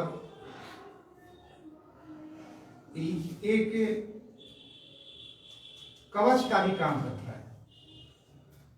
आप सारी बातों को मैं वस्तुतः एक जगह में रह करके और किसी व्यक्ति पर आक्रामक होने से भागता रहता। हम सबके भीतर में कमी है, हम सबके भीतर में कहीं ना कहीं अच्छाई है। कहाँ कहाँ लड़ते जाइएगा, इसलिए उसमें कहीं भी कोई भी हो सकता है। वहां पर कोई मौलिक चिंतन भी हो सकता है, लेकिन मौलिकता को लेकर के जब बात एक आती है तो यह शब्द विन्यास ही ऐसे हैं, शब्द हमारे नहीं है लेकिन विन्यास जो है वह हमारा है। किस क्रम में हम उसको बैठा दें कि एक अर्थ का की भिन्नता वहां उत्पन्न हो जाए और एक नया अर्थ दे, यही रचनाकार करते हैं। और यहाँ सभी किसी न किसी रूप में लेखन से ही जुड़े हुए हम सभी हैं और हम सबके भीतर में अपनी सोच है। आप किसी चीज को सही मानते हैं, हम किसी चीज को सही मानते हैं, लेकिन अपनी बात को कहने का अधिकार सबको है। कोई माने न माने यह तो समाज की गति पर निर्भर करता है। इसलिए मैं उस ढंग से लिखने की कोशिश करता हूं और सबसे आसान ये है, बड़े बड़े काम छुटे हुए हैं। 14 के बाद से जीवन में ऐसी घटनाएं घटी हैं जिनके चलते बहुत अंतर आया है चिंतन में। परिवार के कई लोगों का जाना, जुड़े हुए लोगों का छोटे बड़े, तो हम इसी में रहते हुए जो कहना चाहते हैं, लड़ना चाहते हैं, तो अंतर्द्वंद्व, अंतर संघर्ष चैतस भूमि पर जो चलता रहता है उसकी अभिव्यक्ति वहां दिखाई पड़ेगी। अजय जी या हमारे यहाँ राजेंद्र जी हैं, मुन्नालाल जी हैं, करण सिंह हैं, विकी बाबू हैं और पांडे जी हैं, हम सभी एक ही ढंग से तो नहीं दिखते हैं और कहीं ना कहीं हम एक दूसरे से मिल भी जाते हैं, कहीं ना कहीं हम एक दूसरे से काटते हुए नजर आते हैं। यह स्वाभाविक ही है। इसमें मुझे और इस उत्तर बंगाल के छोटे से लेकर बड़े तक जितने लोग हैं, उन लोगों में समन्वय करना, उम्र को देख करके नहीं जाना चाहिए। यह तो विद्यार्थी है, इसमें क्या हो। भरसक मैं इससे बचने की कोशिश करता हूँ, चाहता हूँ कि देखो को विद्यार्थी हो या प्रौढ़ हो, कहीं ना कहीं कुछ अगर नयापन है तो उसको स्वीकारना चाहिए और उसको सामने ले आने की कोशिश करनी चाहिए। हम सब लोगों को भी, सब लोग करते भी हैं अपने अपने ढंग से। तो आज के दिन मुझे विशेष कुछ नहीं कहना है। ऐसा हुआ कि यह जो मेरी रचना है, ये मैं चाहता था कि अजय जी के पास पहुंचवा दूं। कई बार संयोग ऐसा हुआ कि इनके लिए लाए, बाहर का कोई आदमी आ गया तो मैंने रचना इनको न दे करके दूसरों को देते। और कई मेरी रचनाएं हैं जो आने वाली हैं, लोगों ने पैसा भी मुझे दे दिया छपाने के लिए, लेकिन उसको अभी मैं निकाल नहीं सका। अब डॉक्टर साहब ने और यहाँ के रहने वाले हमारे सभी साथियों ने मिलकर जो मुझे सम्मानित किया है, इसके लिए मैं सबका अनुग्रह मांगता हूँ, अनुग्रहित हूँ। और जिन लोगों ने जिस ढंग से कहा उसमें वही है। अगर आलोचना लुच धातु से बना हुआ है, लुच धातु में विभिन्न प्रत्ययों के कारण लोच बना, और आप उपसर्ग लाने के साथ ही जो आलोचना का अर्थ हो जाता है कि सारी चीजों को समेटते हुए देख। और यहाँ पर लेखक के साथ सहृदय का, आलोचक का या पाठक का अगर मतांतर होता है तो यह अस्वाभाविक नहीं लगता। मुझे तो ऐसा लगता है कि जो शब्द विन्यास खड़ा किया गया है, उस विन्यास के भीतर ऐसा कुछ है कि वैभिन्न पैदा करने के लिए वह काफी, या एक अवकाश देता है, एक स्पेस देता है कि उसमें जो अंतर है वह सामने आ सके। मैं अब अपने विषय में क्या कहूँ, आप जिस दृष्टि से देखते हैं वह दृष्टि आपके भीतर की आलोचना शक्ति, आपकी के भीतर का जो विवेचक है वह देखता है। और ऐसा भी होता है कि लिखने वाला नहीं देख पाता है और आलोचक वह है जो समग्रता में देखता है, वह देख लेता है। इन शब्दों के साथ एक बार आपका रिश्ता हिमालय परिवार, जो जिसका मैं भी एक सदस्य हूँ, उनके प्रति आभार प्रकट करते हुए अपनी बात को समाप्त करता हूँ। धन्यवाद जी। धन्यवाद। जिस तरह का आपका व्यक्तित्व, वैसे ही शब्द, वैसी ही व्याख्या आपने आज फरमाई थी कि हम उससे एक कदम इधर उधर नहीं।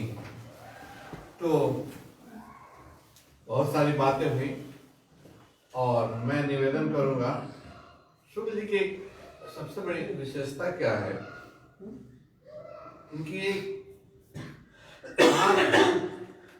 दृष्टि है जिसे देखते हैं कि किसमें क्या है और कहाँ उसको ऊर्जा देने की आवश्यकता है।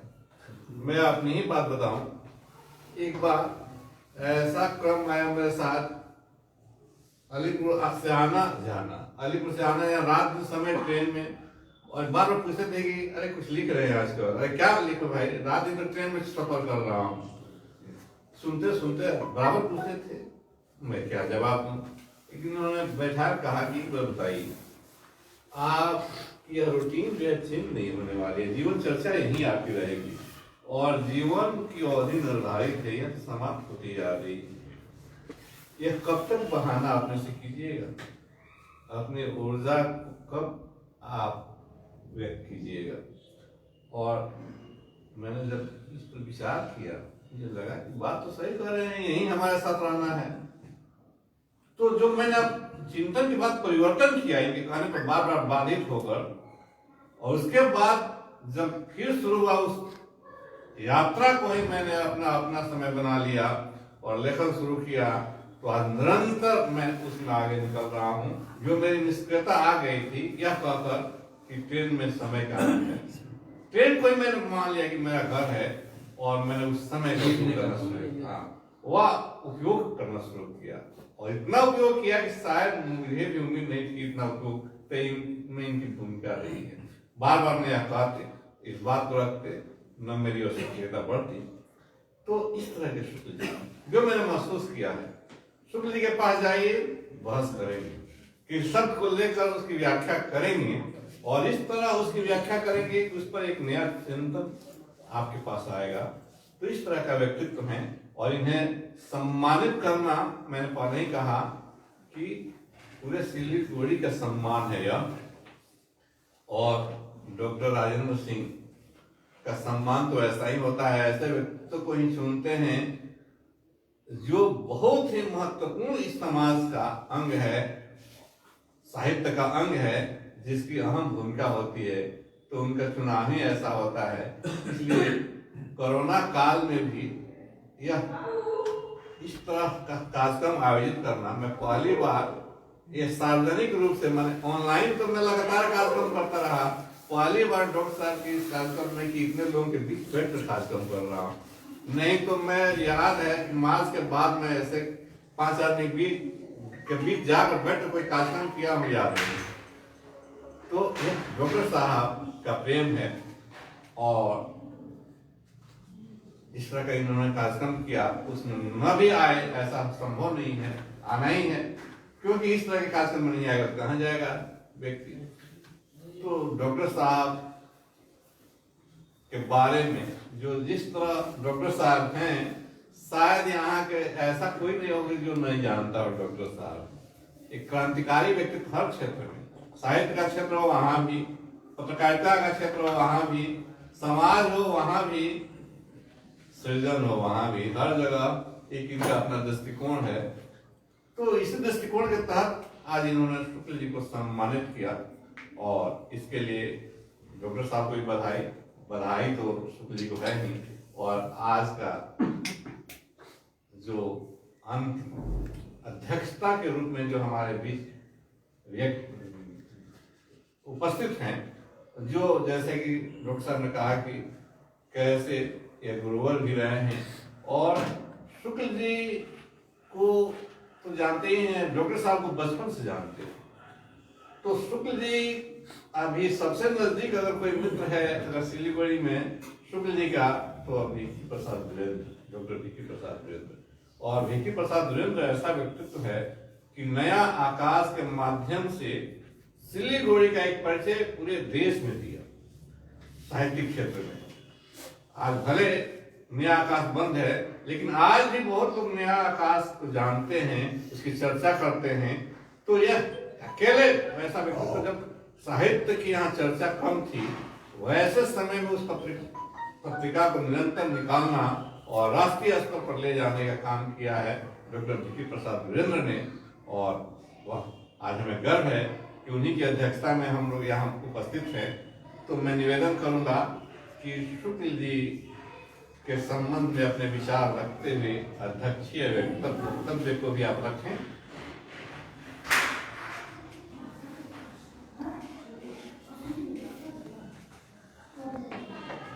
आदरणीय मित्र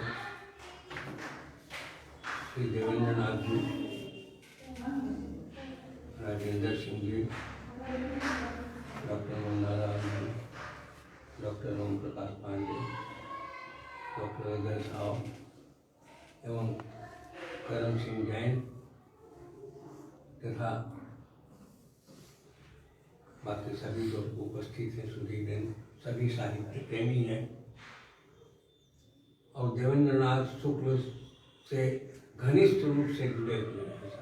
केवल मैं ही नहीं, देवेंद्र नाथ शुक्ल ऐसे व्यक्ति हैं जिनसे सबको लगता है कि ये मेरे बहुत निकट, मैं शायद गलत नहीं कह रहा। सबको लगता है कि मेरे सबसे निकट यदि कोई है तो ये सुब्रह है। और यह एक सबसे बड़ी विशेषता है इनकी। इनका जो संपर्क क्षेत्र है केवल सिलीगुड़ी तक ही सीमित नहीं है। मैं देखता हूँ फेसबुक में बहुत लोग हैं जो दूर दूर, कहीं उत्तराखंड का है, कोई बिहार के एक प्रांत का है, कोई और कहीं का है, और इनसे जुड़ा हुआ है और इनको अपना गुरु मानता है, उस दृष्टि से देखता है। अब देश विदेश से भी कहिए तो साहित्य को मैंने विशेषकर इस देश में सिलीगुड़ी का साहित्य में क्या स्थान है इसको सुनिश्चित करने के लिए इन्होंने जो भी लेखन से जुड़े लोग हैं उनको बढ़ावा दिया है। उनकी कृतियां लोगों के सामने आए इसका प्रयास किया है। तो यह एक बहुत बड़ा काम है इन्होंने अपने ऊपर लिया। और इसके पीछे इनका अपना लेखन, जो व्यक्तिगत लेखन जिसको कहता है, लेखन तो किया, जैसे हमारे ऊपर लिखा या आप पर लिखा या मेरी उनकी पुस्तक पर लिखा, तो यह तो काम लेखन का तो हुआ, लेकिन उनका जो अपना क्षेत्र है लेखन का वो छूट गया। और उसके लिए मैं पूछता हूँ बार बार, भाई जैसे ललित निबंध बहुत बढ़िया लिखते हैं और इनका एक ललित निबंध का संग्रह अब तक निकल जाना चाहिए था, जो अब तक नहीं निकला। इनका पहले कर दें, ये काम बाकी है, उनका आया है, उनका उस पुस्तक को लिखना है, अब उसमें ही लगे रहे। मैंने कहा आपका क्या होगा, आपका अपना जो ये है ये तो आना चाहिए। ललित निबंध का जो एक संग्रह इनका आना चाहिए वो अभी तक नहीं आया। और समय तो भागता जा रहा है, समय तो रुका नहीं है, कब लिखेंगे। तो यह इनका आत्मत्याग है। हर आदमी तो स्वार्थी होता है, सब सोचता है अपने लिए, हम अपना जो काम करें, लेकिन इनका ये इनकी विशेषता है कि ये केवल अपने तक सीमित नहीं है। और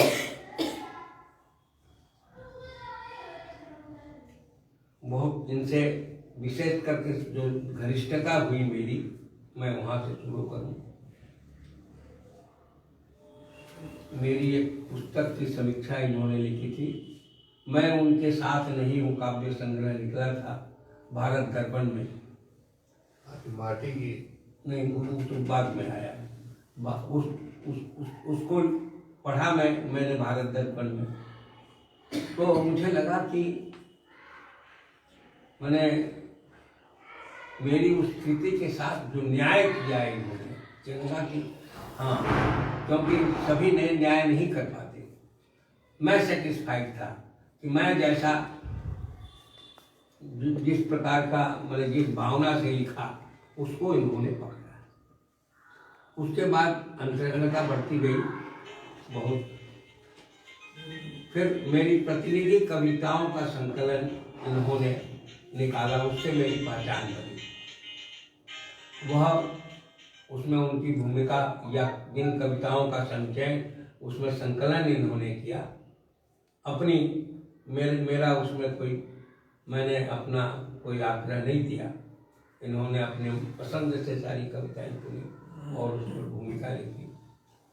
और वह माटी की आवाज,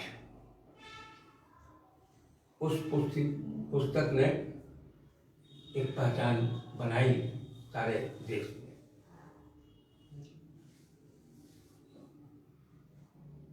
एक खास बात जो है, मैंने इनकी रचनाओं के बारे में यदि कहें कि अजय जी ने खूब अच्छी आलोचना की इनकी कविताओं के बारे में, कि इनकी कविताएं एक बार सुने और समझ गए ऐसा नहीं है। जटिल संवेदनाओं के कवि हैं उसमें बहुत सारी बातें ऐसी आती है, उसको एक एक लाइन रुक कर पढ़ना पड़ेगा और सोचना पड़ेगा उस पर, तब जाकर उसको समझेंगे। यह जो चाहते हैं हम लोग कि कविता सुने और तुरंत उसको समझ लें, ठीक है, वह अलग विशेषता है कविता की कि कहीं भी भीड़ में भी पढ़ी जाए लोग और कविता को समझ ले लोग और कविता पहुंच जाए उन तक। लेकिन हर व्यक्ति की अपनी विशेषता होती है, हर व्यक्ति अलग है, लेखन में भी और वैसे भी। एक दूसरे का एक माने मिलेगा नहीं, हम जैसा चाहते हैं वैसा ही सब लिखे, ये नहीं हो सकता। वो कोई पंक्ति एक मिल जाए, कुछ पंक्तियां मिल गई तो पता चल जाएगा कि ये इनका लिखा हुआ है। इस प्रकार का जयशंकर प्रसाद की रचना है जी, हम पढ़ते हैं, कुछ पंक्तियां पढ़ते हैं, कुछ उद्धरण, पता चल जाएगा। दिनकर जी का पढ़ेंगे तो पता चल जाएगा कि हाँ ये दिनकर जी का लेखन है। तो यह दिनकर जी का प्रसाद जी के साथ नहीं मिलेगा, प्रसाद जी का निराला जी के साथ नहीं मिलेगा, प्रेमचंद का और किसी के साथ नहीं मिलेगा। तो यह अंतर तो रहेगा और उसको उसी रूप में हमको ग्रहण करना है।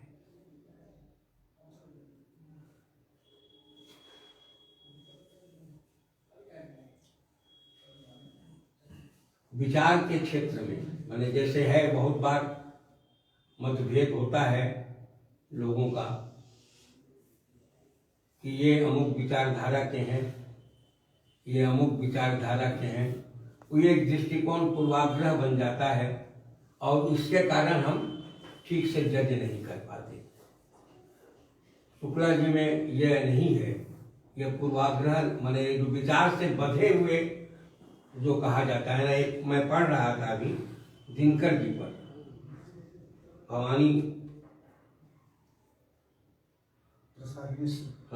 प्रसाद मिश्र ने कुछ उस पर उन पर कहा था, उसके बारे में थोड़ा सा मैं पढ़ना चाहता हूँ, इनको समझने के लिए वो जरूरी है। ये लिखा है कोई लक्ष्मण केडिया ने, वो भवानी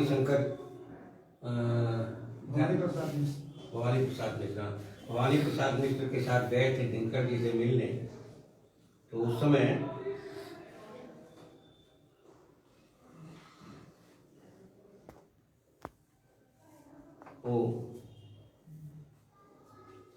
बात में दिनकर जी ने मेरे सामने कहा भवानी शंकर को, भवानी प्रसाद मिश्र को, भवानी सारे देश में तुम ही एक कवि हो जिसकी कविताएं पढ़कर मुझे ईर्ष्या होती है कि हाय रे, इस कविता के नीचे भवानी के नाम के बदले मेरा नाम क्यों नहीं हुआ।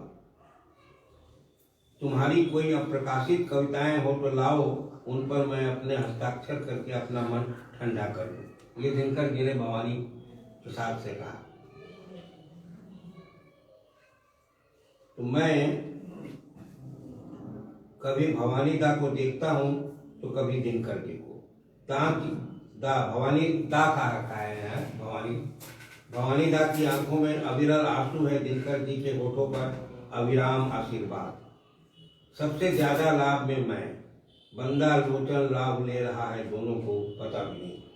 अब इसमें दिनकर के बारे में कहा है, जिनका नाम लेकर हम अपना कुछ बना सकते हैं, दूसरे का कुछ बिगाड़ सकते हैं, दिनकर ऐसे कुछ नहीं थे, सीधे और साफ कवि थे। सो भी अपनी आंतरिकता के किसी विचार से उन्होंने अपने को बांधा नहीं था। यही मैं ढूंढ रहा था ये पंक्ति। उन्होंने ये भी अपने को बांधे नहीं है उस प्रकार से। जो विचार के प्रति बंध जाता है, सत्य से उसका नाता टूट जाता है। सत्य आदमी को किसी विचार विशेष से बांधता नहीं है, विचार करने की प्रेरणा देता है। जो व्यक्ति आंख और दिल और दिमाग को खुला रखकर अपने भीतर से बाहर और बाहर से भीतर की कठिन यात्राएं करता है, वह कई बार नए अनुभव करता है। एक आध बार अब तक के अनुभव से विरोधी अनुभव तक करता है, उन्हें कहता है और उस या उन नए अनुभवों के हिसाब से आचरण करता है। तो ये शुक्ल जी पर फिट बैठती है बात। ये नया कुछ उसमें से निकलता है और उस पर भी अपना विचार रखते हैं, विचार करते हैं, मंथन करते हैं। ये इनमें चिंतन का जो एक चिंतक है, विचारक है, वो बहुत सजग है। और जो चिंतक विचारक होगा वो किसी एक ही विचारधारा में बंधा नहीं रहता। समय के अनुसार, परिस्थिति के अनुसार सत्य बदलता है और उसको स्वीकार करना वो लिखे। दिनकर जी ने भी उसमें दिया है आगे कि उन्होंने एक बात कभी कही और कुछ दिन बाद दूसरी बात भी कहते हैं, एकदम उसका उल्टा, और उस पर लिखते भी हैं। उसको रचना द्वारा प्रतिपादित किया। कभी अहिंसा के बारे में लिखा और कभी अहिंसा के विपक्ष में हिंसा पर, हिंसा को किया। तो यह विचारों की उन्मुक्तता यह शुक्ल जी में है और उसको महत्व भी देते हैं। और इसलिए एक सर्वप्रिय होने का यह भी एक कारण है कि सब इन्हें अपना समझते हैं और सबके प्रति इनका माने वही मुक्त रूप से विचार करते हैं और उसका मूल्यांकन करते हैं। तो आज जबकि इसका हिमालय सृजन सम्मान से इन्हें सम्मानित किया जा रहा है, मैं इनको बधाई देता हूँ और दीर्घ जीवन की कामना करता हूँ, क्योंकि इनकी आवश्यकता है। अभी बहुतों को उत्साहित करना है और एक सिलीगुड़ी का नाम साहित्य जगत में बने, रोशन हो। इसके लिए जरूरी है कि आप लेखक तैयार हों, उस पर चर्चा हो, उस पर विचार हो, उनको आगे बढ़ाया जाए। तो आज बहुत अंतर है भी। वास्तव में मैंने जब लिखना शुरू किया उस समय लिखने वाले बहुत कम लोग थे जिनकी चर्चा हो या जो लिखते हो। साहित्य के प्रति अनुरागी भी कम थे और इस कुछ वर्षों में ही इतना परिवर्तन आया है। एक तो कॉलेज में हिंदी विभाग खुला और उसमें परमानेंट रूप से नियुक्तियाँ हुई और वहाँ से तैयार होकर फिर उत्तर बंग विश्वविद्यालय बन गया। और आज तो असंख्य लोग दिखाई देते हैं, तो हमें आसान्वित कर रहे हैं कि यह जो लेखन का क्षेत्र है, हिंदी लेखन का, उसका भविष्य है, समाप्त नहीं हो जाएगा। हम लोगों के जैसे लगता है कि हमारे बाद कौन, तो ऐसी बात आज नहीं है। हमारे पास बहुत है लिखने वाले जो साहित्य को आगे ले जाएंगे और इसमें सबसे बहुत बड़ी भूमिका शुक्ल जी की है। शुक्ल जी को इसके लिए बहुत बहुत बधाई और साथ ही राजेंद्र सिंह को भी। ये तिलका हिमालय निकालना, इस प्रकार की पत्रिका, ये मामूली बात नहीं है मैंने देखा है, मैं तो हार कर छोड़ चुका, नया आकाश निकालता था, लेकिन मैं थक गया। और मुझे खुशी है कि नया आकाश जरूर बंद हो गया, लेकिन तिस्ता हिमालय तो निकल रहा है, आपका तिस्ता हिमालय, और बहुत अच्छे रूप में निकल रहा है। और फिर ये जो नया एक प्रकल्प है, ये तिस्ता दिशन, हम उम्मीद करते हैं, जैसे राजेंद्र सिंह ने कहा कि 5 साल का समय दीजिए, तो समय को करना तो आपको है, और हम लोग साथ हैं।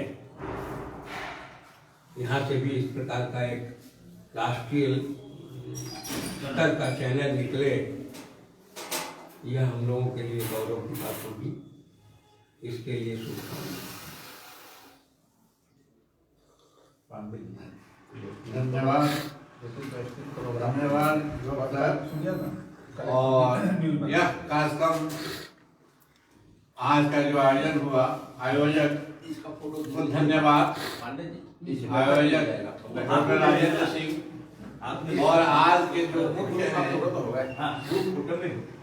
सुमित जी, सबको धन्यवाद के साथ आज का कार्यक्रम यहीं इसको विराम दिया जा रहा है, और इस उम्मीद के साथ कि आगे यह कोरोना समाप्त होगा और व्यापक स्तर पर कार्यक्रम करेंगे। और आप लोग आइए ना, आप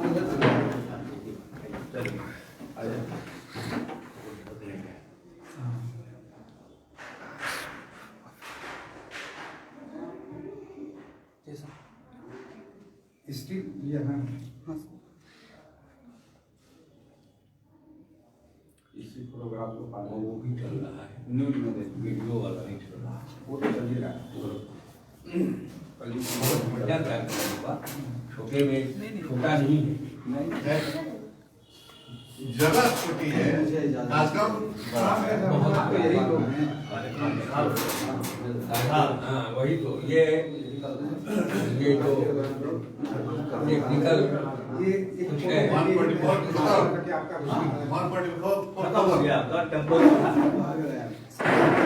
निकल रहे हैं। याद है, हाँ, आजकल मिलते नहीं है, ये अभाव। हालांकि कोरोना